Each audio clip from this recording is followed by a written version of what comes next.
Hey guys, this is Dr. Ahmet Ergin. I am an endocrinologist and a diabetes education specialist. Today we are going to talk about coffee. Yes, it's everybody's favorite, isn't it? So, it's 6 o'clock in the morning right now. I feel like I need some coffee. What if I was diabetic? Now, can I still have this coffee? That's the topic today. We're going to talk about it. Let's get started.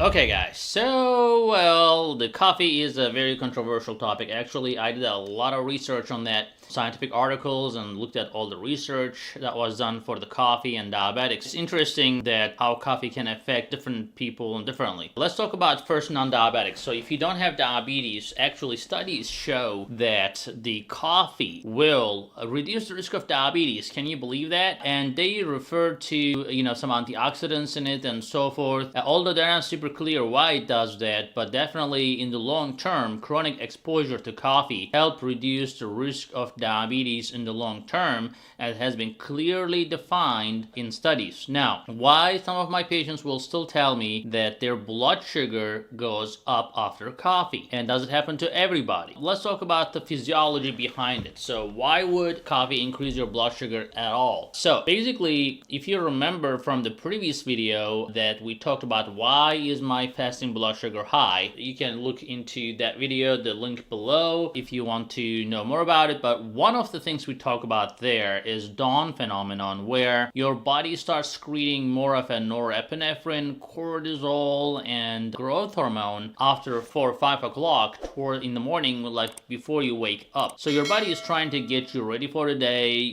trying to get you more energy and stuff like that. So basically, that's your body's preparation for you to wake up. But at the same time, a lot of people will realize that their blood sugar actually keep rising after they wake up, even if they do not eat or drink anything. That is the dawn phenomenon. Now, the point I'm trying to make here is when you get up and get a cup of coffee, coffee does the same thing. It will increase your norepinephrine, cortisol levels, and it's gonna be against your insulin. You may be on insulin right now, or you may not be on insulin. Regardless, your body has to have some insulin in your system. So whatever the insulin is in your system, that coffee will make the job of the insulin more difficult. So as a result, your blood sugar may actually spike after coffee. Now, does coffee only do that, or the sugar in the coffee and the creamer is the responsible? Well, as we discussed, the caffeine is the main ingredient. 1 cup of coffee will give you 100 milligram of caffeine, which is great and okay. Up to 400 milligrams of coffee or caffeine a day is okay. But then, definitely the 100 milligram of caffeine can be enough to spike your blood sugar due to the hormonal changes. Now, does that happen to everybody? Well, not necessarily. So think like alcohol or any other medication, that everybody responds to it differently, right? And that depends on how fast you metabolize or process that food. So basically, the same thing applies to coffee. If you're a fast metabolizer, your body will be able to tolerate more, and it's not going to spike your blood sugar as much, because as you drink it, your body will be processing it, so it's not going to be a big problem. But if you're a slow metabolizer, as you sip on the coffee, it's gonna accumulate, and it's gonna create that problem for those people who are complaining that their blood sugar is going up after caffeine. The bottom line is, so if you're one of those people that the blood sugar spikes after coffee, you have to be careful. Now, as we just discussed, the creamer and the sugar definitely affects your blood sugar as well. So definitely never use sugar. If you want sweetener in your coffee, some sweetening in your coffee, use a sweetener. It's okay, not as long as you're not using it excessively, and as long as you're not compensating by eating a cookie with it and so forth. You can use a sweetener, that's fine. You can use a creamer, but I would say, go with half and half, or something that's like a low in fat content, because fat can actually, especially saturated fat, can help drive your blood sugar higher by creating an immediate insulin resistance.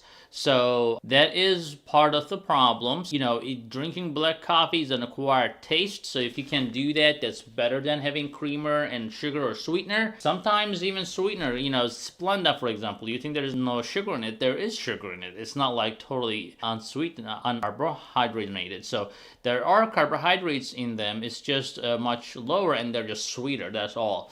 But if you're putting like 3 or 4 Splenda in there, you're gonna see the result. Same thing with the creamer. Just be easy on that.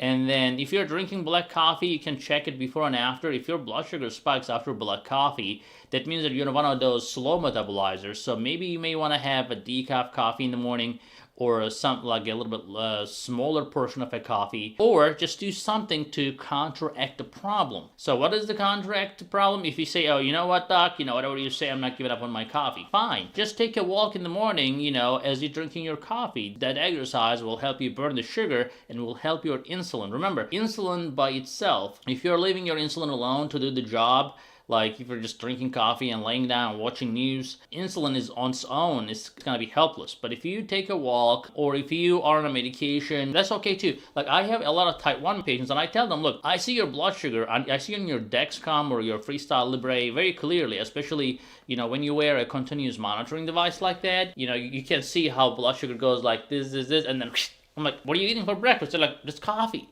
Well, I'm like, well, if it's just coffee and your blood sugar goes up like to the sky, you gotta do something about that. I'm like, hey, try a couple units of insulin and, you know, find what works for you just to support that insulin, especially, you know, like type 1 diabetics have no insulin whatsoever, so anything will shoot them up. I tell them take 2 units, 4 units. Some people take up to 8 units for their coffee when they're type 1 diabetic. So, you know, as I said, try to find out how much you spike and what you can do to help it, and enjoy your coffee, guys. We'll see you in the next video. Remember to share this video with family and friends and the social media.